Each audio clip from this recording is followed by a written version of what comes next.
Hey everybody, welcome in. It's Chief Meteorologist Brad Panovich with your live weather impact here on Monday, December 8th, 2025. We've been tracking mostly cold rain outside of the mountains, but in the mountains and areas across the Triad to the Triangle, you've seen some snow today, and we're going to start in the mountains first because it is a winter wonderland. Thank you so much to everybody who's been sending me amazing pictures out there from across the area. I love downtown Blowing Rock right now. They've got all the trees illuminated and you got snow on them. This is gorgeous. Big fluffy snow that's stuck to everything, so it just looks like a winter wonderland. Looks like something out of a Hallmark movie. Notice the road there, though, is clear. It is wet right now, but that's going to be the concern tonight in the mountains and foothills where we have moisture on the roads.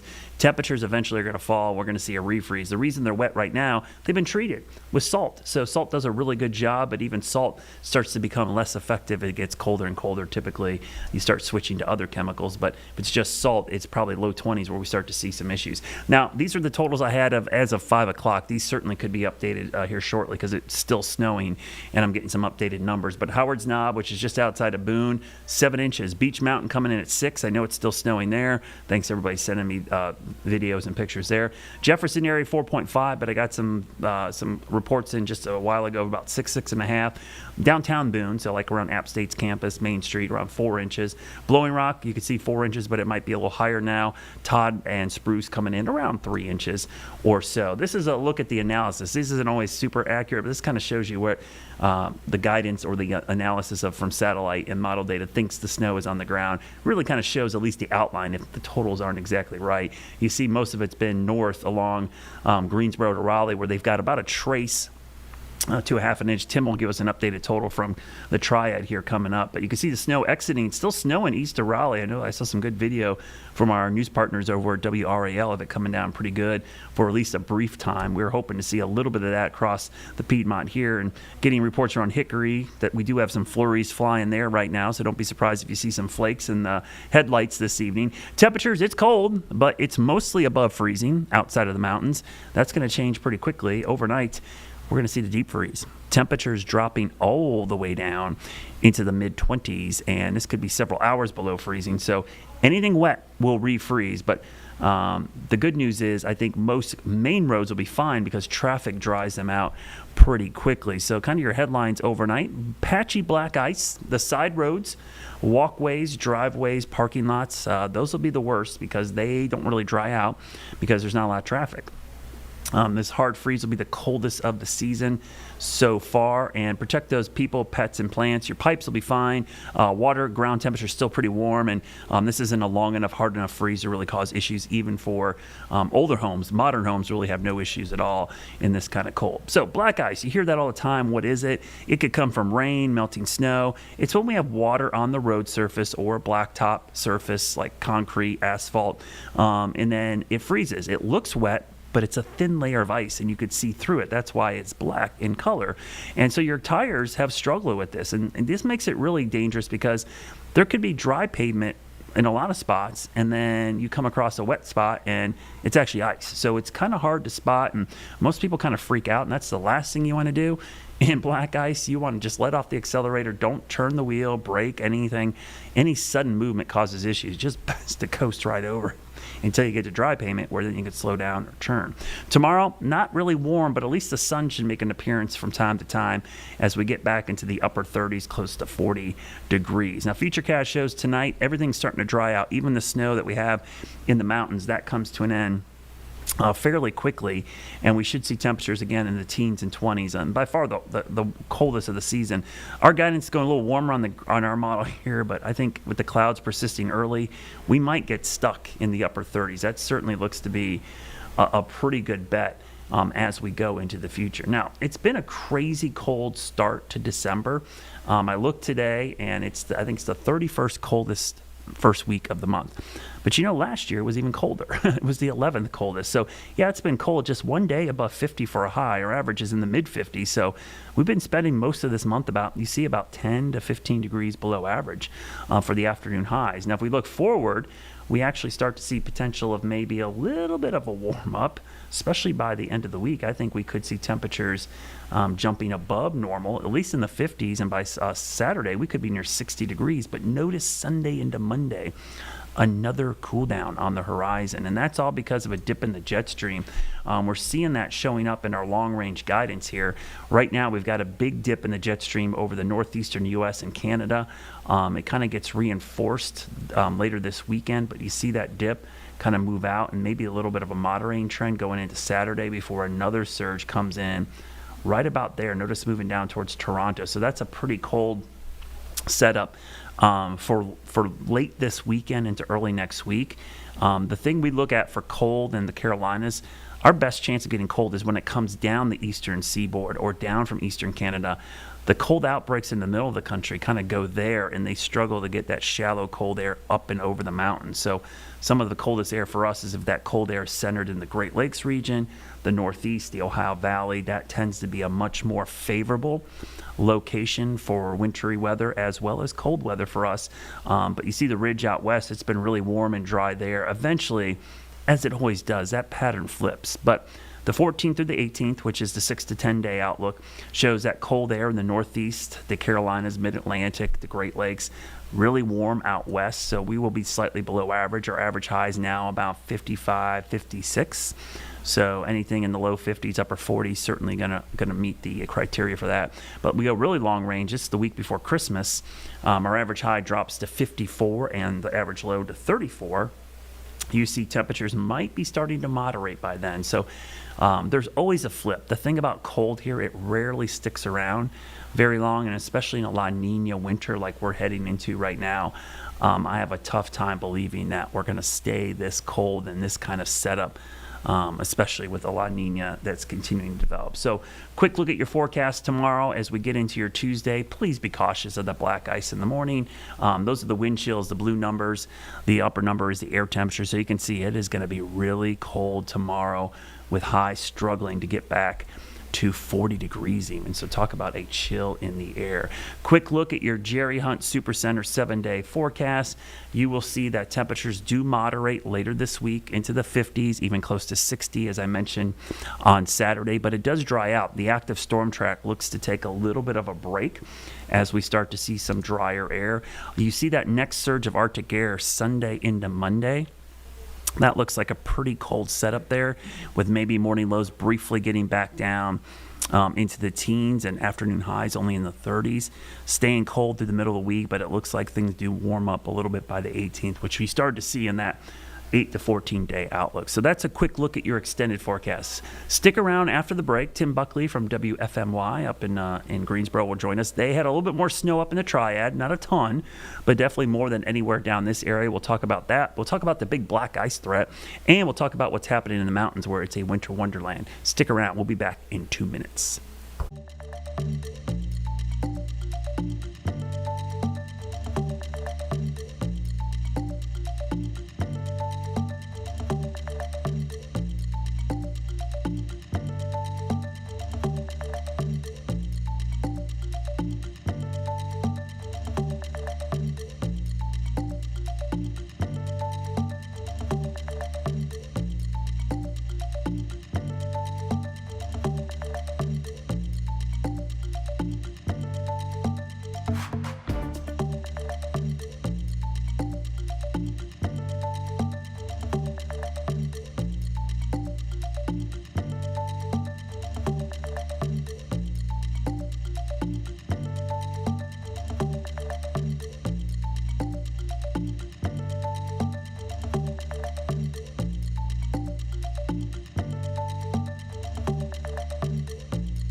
Tim Buckley joins me as always from WFMY up in the Triad area. And Tim, you guys got some snow. It wasn't a ton, but you actually had some snow up there, at least measurable in a few spots. Tell everybody down in the southern Piedmont, down in the Charlotte area, what it's been like up there today. Well, we have fewer angry folks than we did on Friday. It's nice to get some snowfall. For us, the first time of the season, first time having flakes in the air. Now, still, it's always really important just where you are, because one county to the next and even multiple areas within the same county all had a little bit of a different day today. Right along that Virginia state line, about 1 to 2 inches of snowfall. Wow. So they were kind of the big winners in the Piedmont, at least. Along I-40, the busy areas from Winston to Greensboro to Burlington, mostly just flakes to a coating or so. And then farther south than that, the snow didn't really make it much farther south than High Point overall. So Asheboro, Lexington, no dice, no snow, mostly just rain. So winners and losers, but hey, we did better than we did last week, and it seems like Virginia, I don't know what they're cooking up there, but this has been quite a December for them with 2 real storms in just a couple of days. Yeah, they have really had some good snow up there. It's been quite stunning. Sean, I don't know if you could take my laptop here, but I'm going to show you guys quickly kind of the analysis from Iowa State's website. They plot the observations and kind of gauge where it is. And Tim, you could probably see this. Do you think this is roughly accurate, kind of the totals you saw?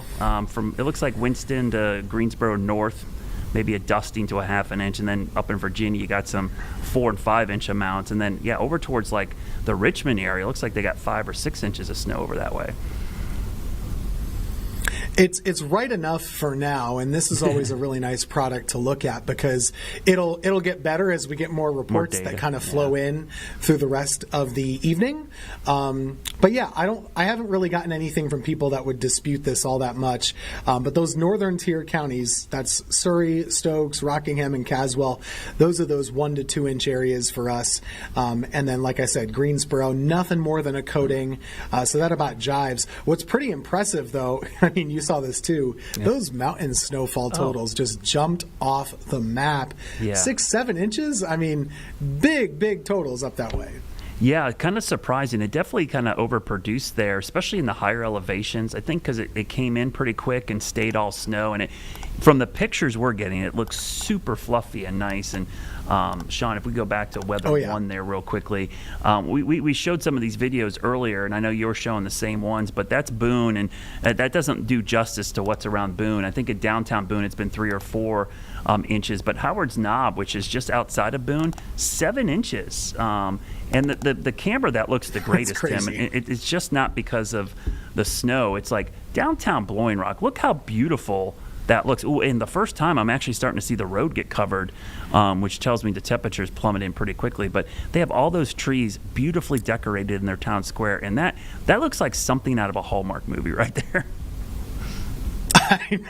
I said the same thing on the news earlier when I was showing it. And you're right. This looks even better than it did. I just looked at this like 5 minutes ago. Yeah. And I don't think that the road was covered then. So either this is a new snow shower that just arrived, or that temperature got just cold enough.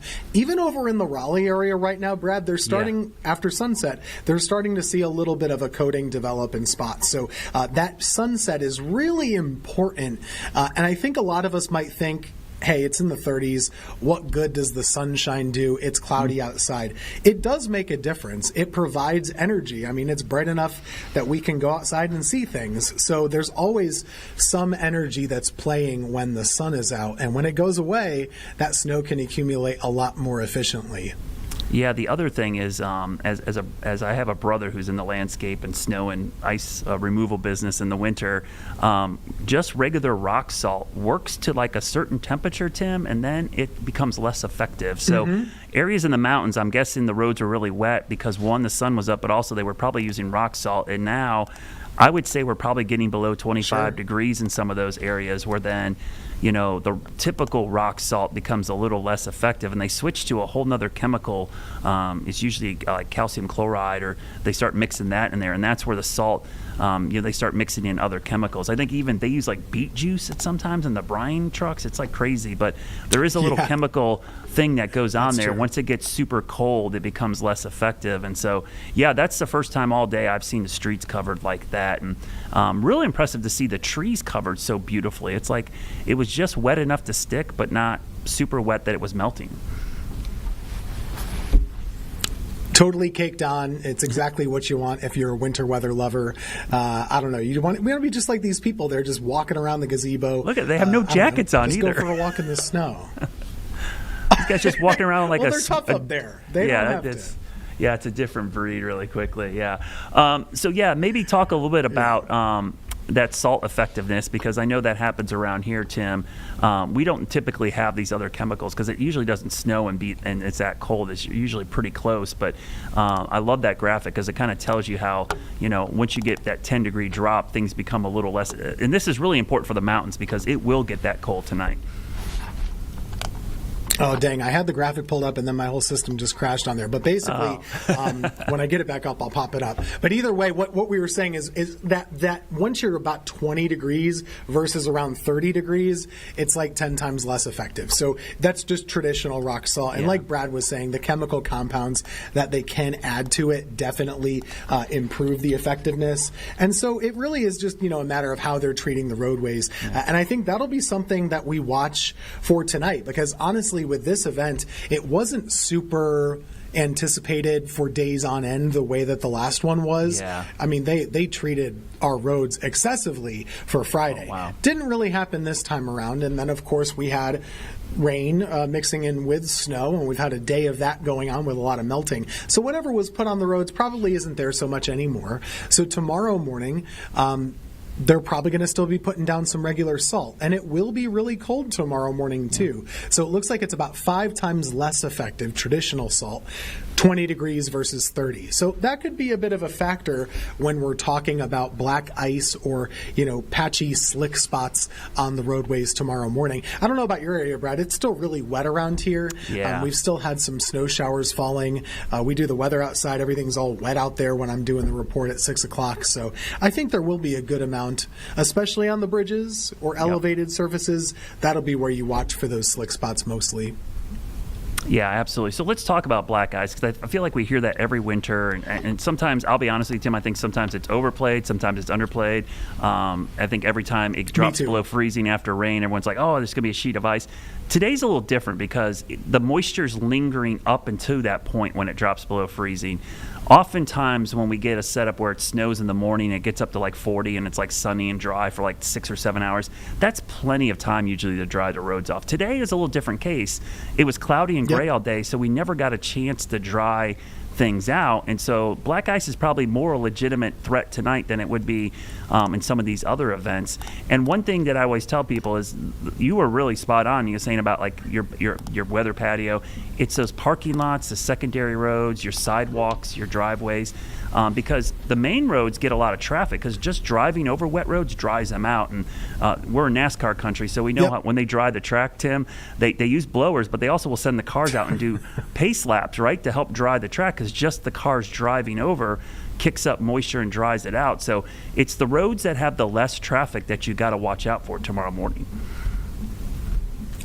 It's a really good point, and I do think a lot of times we focus on the interstates, but maybe the neighborhood streets are a little bit more impactful. Hopefully you're going slower, but that would be the thing. I would recommend tomorrow morning, wake up a little earlier. You probably want to turn on the morning news, because that way we're going to get a sense of how those roads are doing.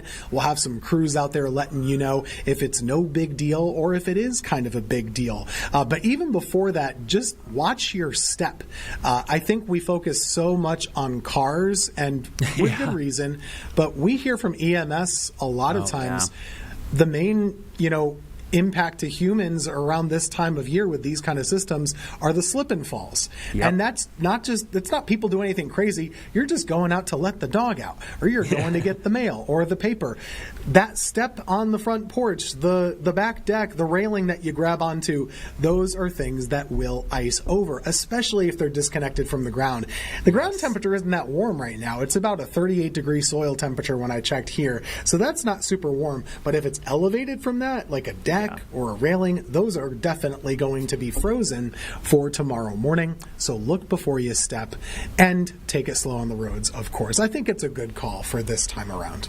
Yeah, absolutely. Yeah, the decks in particular, as you mentioned, because the thing about, you think about deck, it's wood, but underneath it's air. There's usually not something underneath there. Those tend to be slick. And then, as you mentioned, even on the interstate bridges and overpasses, which might have wet spots, they're going to freeze up quicker because they're surrounded by that cold air tomorrow morning. Have you guys already gotten delays for tomorrow and closures for any of your school systems? Oh, gosh, yeah. So I'm just looking here. We've got a couple of so Rockingham County, which is one of the ones that got about an inch or two to the north, they've already closed. So they fully closed for tomorrow. Caswell County as well, which is right there south of Danville, Virginia, in North Carolina. Allegheny, which is where Sparta is, they're in the mountains. They closed up for tomorrow. And then we got some 2-hour delays like Winston. They're doing that. Stokes, Surrey, Thomasville, Wilkes, Yadkin. I think 2-hour delay is probably the name of the game for a lot of folks tomorrow around here. And even over toward the Triangle, I think they're doing similar things for tomorrow with a delay. Yeah, I'd be kind of curious. Like, I saw some RAL video of it snowing pretty good over in Raleigh. I think, as you mentioned, with that snow falling after sunset now, there's probably going to be a lot of slick spots and probably pretty bad travel over in the Raleigh area. For folks that are watching us online over there, that might be an area tonight, might be slick early. For us, Tim, for the folks in the Charlotte area, I've only got 4 at least on our website, that have reported Avery County, they're remote learning tomorrow, so they're canceled basically, which are remote, well, I would say canceled. You got to stay at home and learn.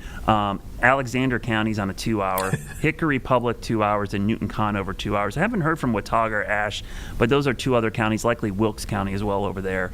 I bet we'll have some delays or remote learning up there. You got to be careful, Tim, saying canceled, because these remote learning days technically are still school days. You just do it from home.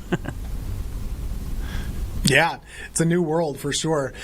If we have time, I want to see if we could pull up my weather graphics over here. Yeah. Got a really cool photo from somebody who that's used one awesome. of her good cameras just to take a photo of a snowflake. And this is so cool. So this is coming in from Reedsville, which is in Rockingham. And Krista McDonald took this one and sent it my way. We had really good conditions to make snowflakes today. And you could do a whole half hour about what are the differences between all the different types of snowflakes. But the way the atmosphere was stacked out today, it was really cold once you got higher. A lot of times our problems with winter weather around here is as you go up, you might encounter a little warm air, and that can kind of ruin the snow and turn it into sleet. Today was the opposite. It got really cold really fast as you got up with height, and it was really efficient for making good snowflakes in the dendrites and things like that we call them. So this was a cool picture of a snowflake over there, and it really snowed in our area with big flakes at times. They weren't small ones.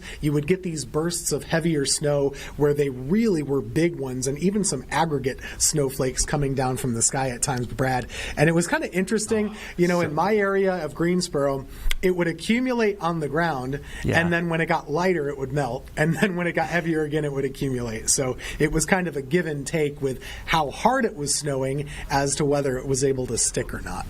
Yeah, snowfall or snowflake science is really fascinating, and I'm glad you brought that up because I love getting those like macro pictures, we call them, of these snowflakes. And when I was out west, you get that every once in a while, and they're just so cool.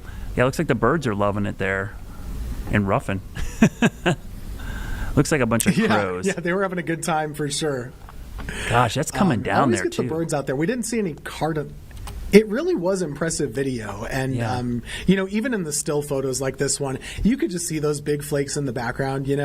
So it was an impressive snow. It wasn't wimpy at all, but still, even during the daytime, it was difficult to get it to stick super fast, just considering the temperatures and the time of day. But December, I'll tell you, we still haven't hit 50 since before Thanksgiving up here. Wow! So it's been an impressively wintry start to the season.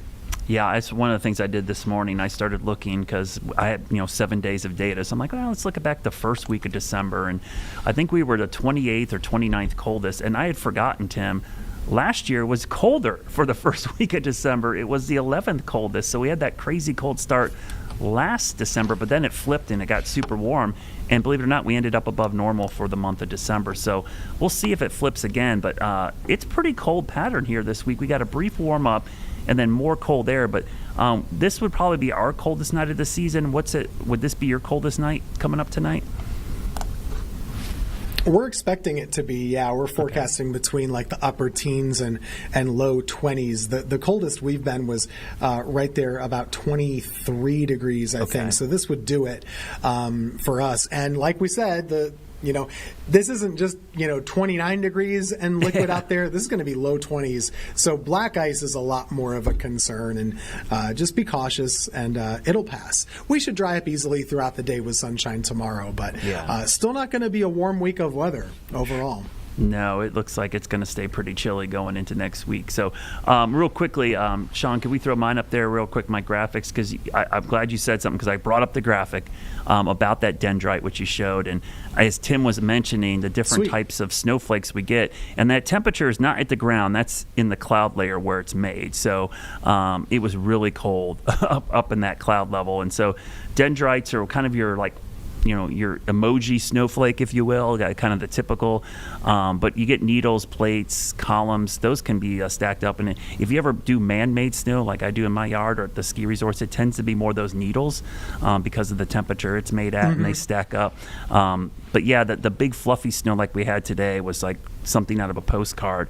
it was the perfect dendrites, and it's just gorgeous when you get snow like that. The reason why it's so fluffy is you get all that air. People forget that snow is like 90% air, and so when you get real big dendrites like that, you can get deeper accumulation with less moisture, Tim. It doesn't take as much because it fluffs up basically. It's just a surface area thing. You're stacking up all that air, and it just takes up more room. And if you like snow, if you like winter weather, even if it's not much, even if you just were able to see it today, don't take it for granted. Because remember, you only get a couple days of year in North Carolina, whether it's 2 or 12 or whatever the number ends up being. You only get a couple of days a year to probably watch it snow if you live in the Piedmont. So enjoy it. Just kind of look on that positive side, and instead of wishing you got a little bit more. Oh, and I was going to show Blowing Ruck again, but look, my camera went down. Oh, bummer. Yeah, and I will tell you, too, I've heard from a couple people in the Charlotte area, because we've only had flurries once, that kind of bailing on winter and saying, we're never going to get snow. Tim, it's December 8th. We've got a long ways to go, and our biggest snows come late in the winter. So snow lovers, don't give up. We still got a long ways to go. Too emotional. Yeah. Thanks, everybody. We'll see you tomorrow back here again. Stick around. More news coming up.